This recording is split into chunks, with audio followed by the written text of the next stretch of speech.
Hey guys, Jay here, and this is my F1 fantasy team for the Austrian Grand Prix. Let's get into it. So, first of all, I can't complain. I had a good weekend in Canada, except for my team 3. It fell off a little bit.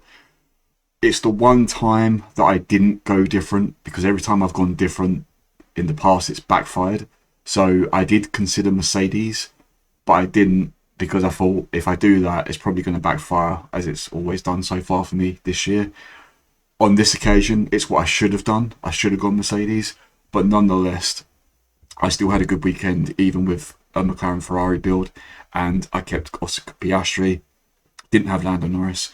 For Team 3, I tried to go a little bit different, just experimenting, but overall, Team 2 coming out on top with a good score and 2.9 million in increased budget. So, early thoughts. The first thing I want to show you is actually the elite data. And I was looking at the chip usage, and I'm noticing now a change in the Global 500 and the Patreon 500, especially the Global 500. And you can see here that in terms of chip usage, it's now decreasing. So a few weeks ago, a few Grand Prix past, we would see high chip usage for the times 3 and the autopilot. But now you can see in the Global 500, only 22.4% have used the times 3 and only 3.2% have used their autopilot. So the teams that have saved on to those chips are now starting to climb to within and above those that have already used those chips. And with the Patreon 500, we're seeing times 3 is 6.6%, which is nothing. Autopilot 1.6, which is like, nothing at all.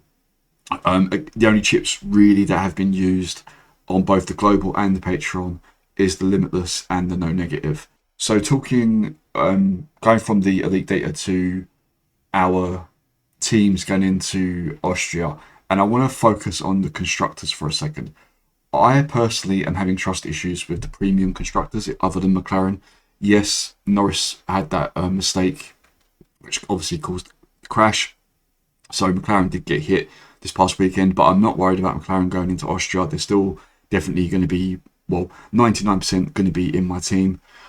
But the reason I just want to focus on the constructors for a second is, as I say, I personally have trust issues with the premium constructors because Ferrari got disqualified in China, Mercedes let me down in Imola, and I kept them for Monaco so that I'd have a bit more of an option going into Spain. But again, they couldn't even get into the top 10 because they had bad qualifying. That being said, obviously going into Austria with Mercedes doing so well in Canada, it's a split really on what way do you go? Do you go McLaren Ferrari or do you go McLaren Mercedes? And if we look at the budget builder, we can see here that all the constructors, even Red Bull, really have got a chance at the 0.1 and the 0.3 gain.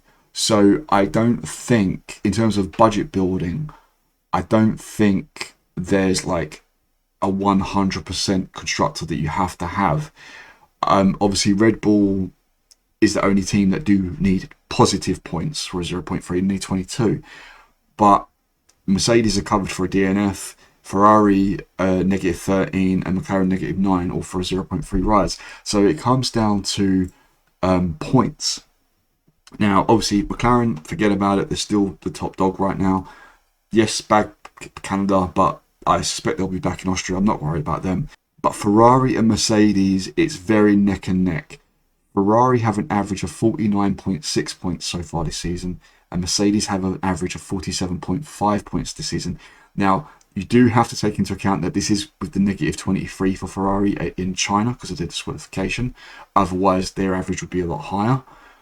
But the positives with Ferrari is they come with the pit stop points, usually. The plus with Mercedes is Russell is looking very consistent again.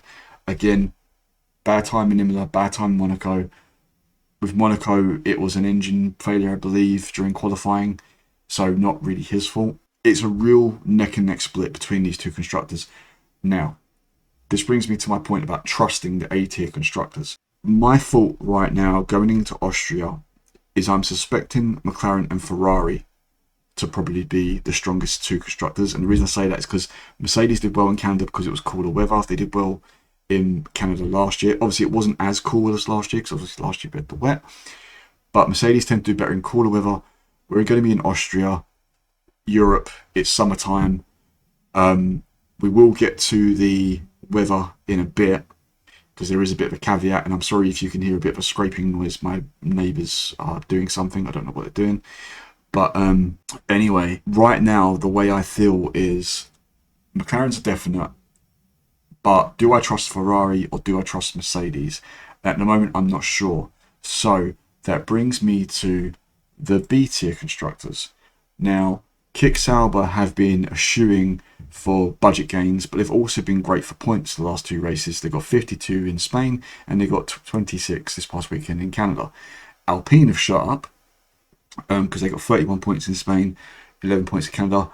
They only needed -12 for a 0.6 rise. And Aston Martin are looking good under Alonso, not so much with Stroll. 1 point for a 0.6 rise.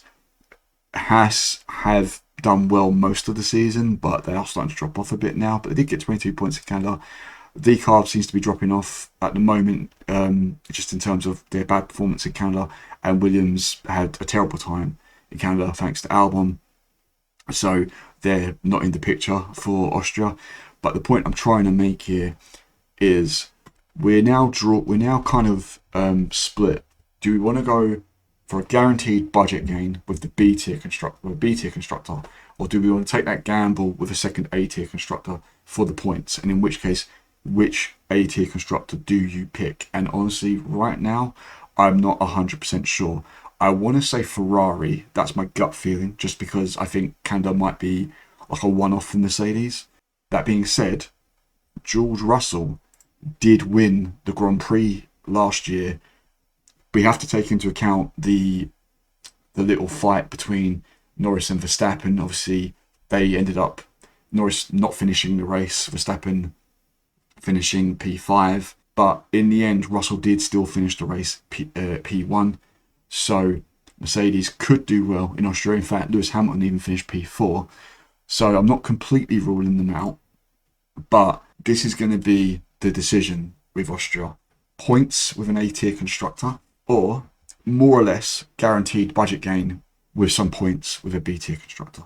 And just while we're on the talk of team builds, this is my team 2. It currently has a budget of 116 million. And you can see we've got 2 premium drivers and 2 premium constructors. Yes, we don't have McLaren because we can't afford them.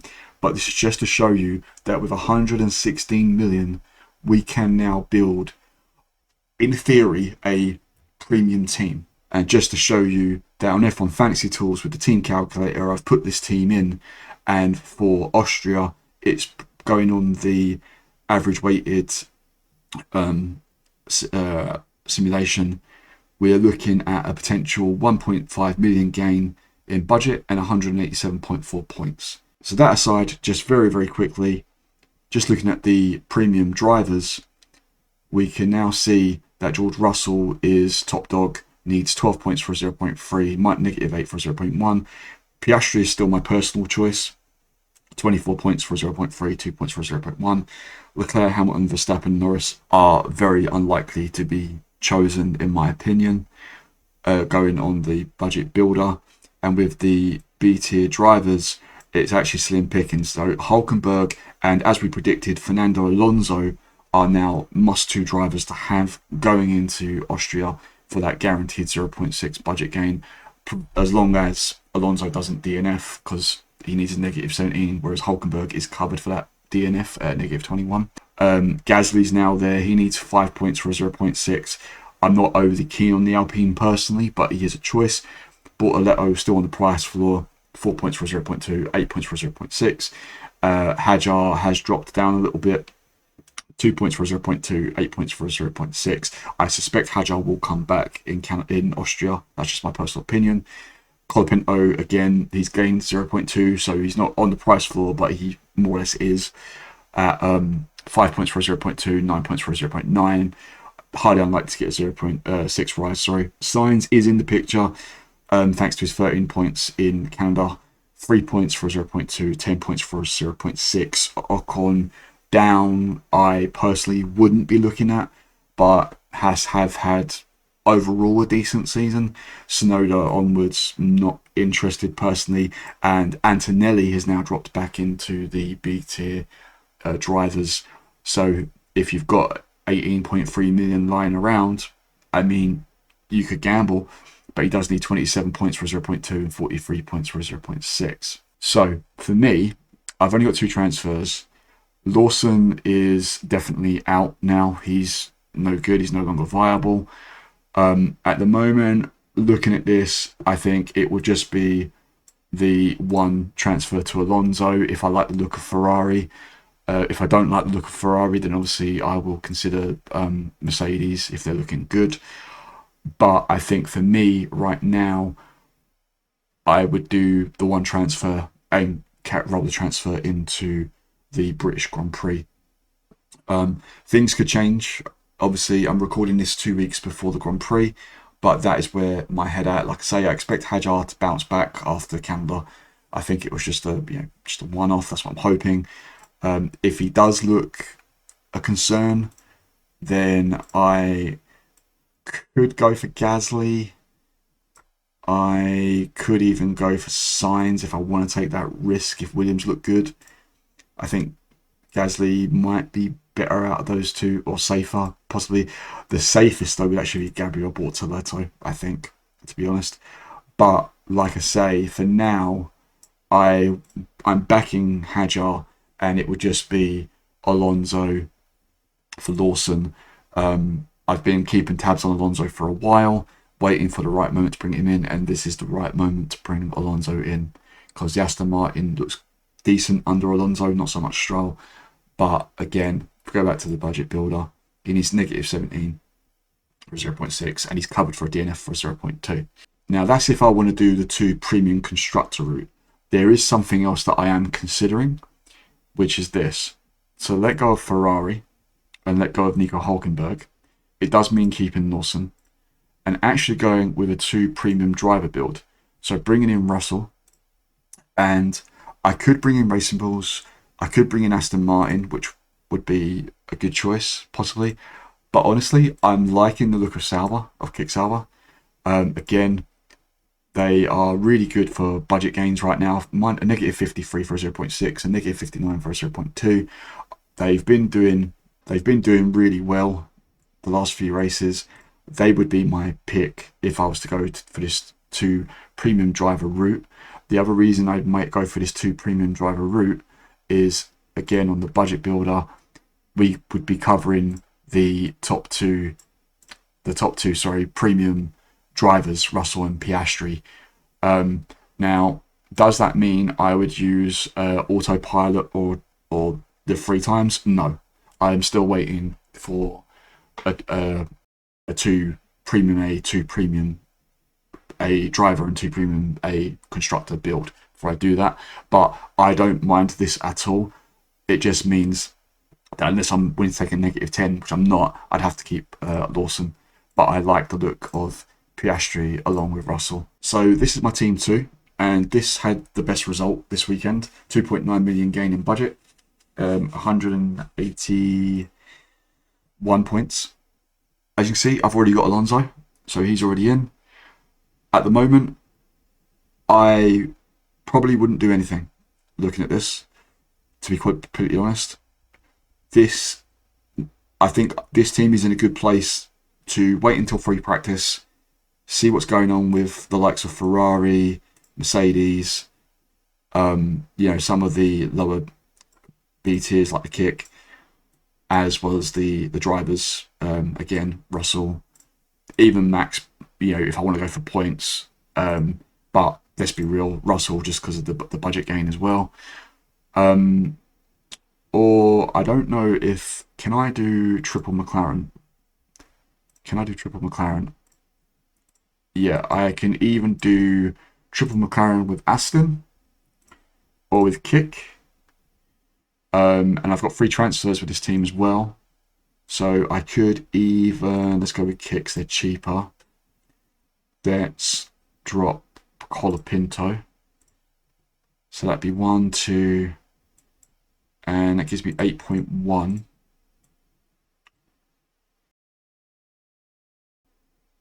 In fact, I didn't have Hulkenberg in this team, I don't think, did I?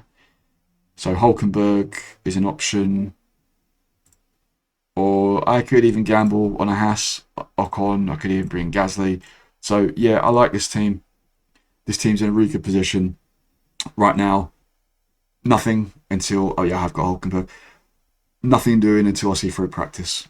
And like I say, if I decide not to do anything, great. I've got free transfers for the British Grand Prix. Team 3. I've been experimenting with this team a little bit with the whole Premium A constructor / T beer constructor build. So I did go racing balls this past weekend in Canada, but unfortunately they didn't have a good result due to the DNF for Lawson. I did have Sainz though, and Sainz actually did have a good Grand Prix. So racing balls would have to come out. That's definite. What's my budget with this team? My budget with this team is 115.9. So they're 0.1 less than my team 2, I believe. So I could actually do the Russell Piastri build with this team. In fact, I can even do something like this. I've got 2 transfers. I could even do a triple McLaren with Sainz and kick Sauber. If the Mercedes don't look all that, although let's be honest, no, I'd probably Russell, and then did I have Hulkenberg? Was it Hulkenberg that I had? It was. So I think the sensible thing would be, if I do want to continue this A-B constructor experiment, it would be either that, triple McLaren double kick, which I really like the look of, if I'm completely honest. Or if I want to be a bit safer, I could go Russell. So yeah, Team 3 didn't have the best calendar, but I like the options. So let's talk chips. First of all, Limitless, not in my head, if I'm completely honest. Good overtaking track, but I'm not thinking of Limitless. I say that because I've still got Limitless for my Team 3. This is my Team 1 chips that you're seeing. Wildcards, entirely up to you. Now, Final Fix is a possibility. I'm recording this on Monday, the 16th of June, and as things stand, we may have a wet qualifying and then a dry Sunday, 24 degrees. So at the moment, Final Fix is a possibility if a driver has a mare of a qualifying.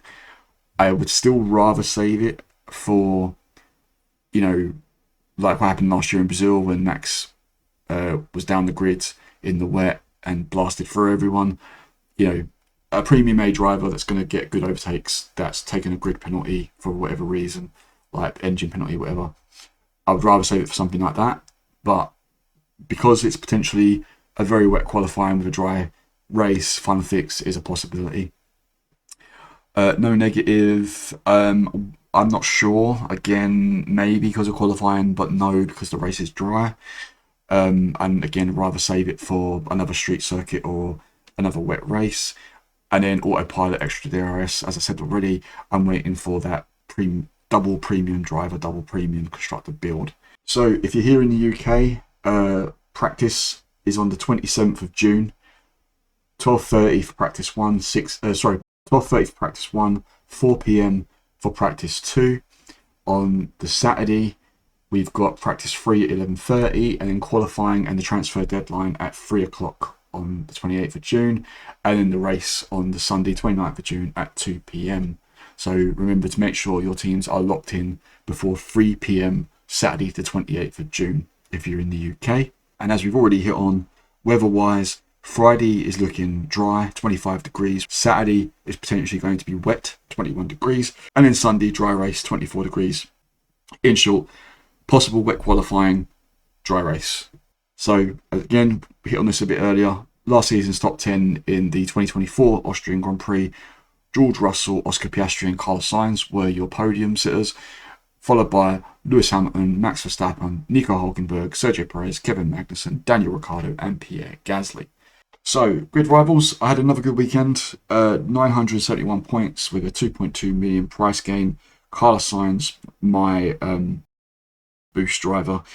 I had Verstappen, I had Oscar Piastri, Fernando Alonso, Isaac Hadjar, and Aston Martin. Alonso and Aston Martin, though, I believe are going to be out of contract because I didn't want to fully commit to them. I wanted to wait and see how they went in Canada. But yeah, a good result for me in GridRival and climbed the rankings a bit now to 16,767. And finally, guys, you may have seen that Lando Norris got a 5-second penalty after the Grand Prix for his collision with Oscar Piastri. So you may be thinking that that means he'll have a grid penalty for the Austrian Grand Prix gain places with overtakes. No, that is not the case.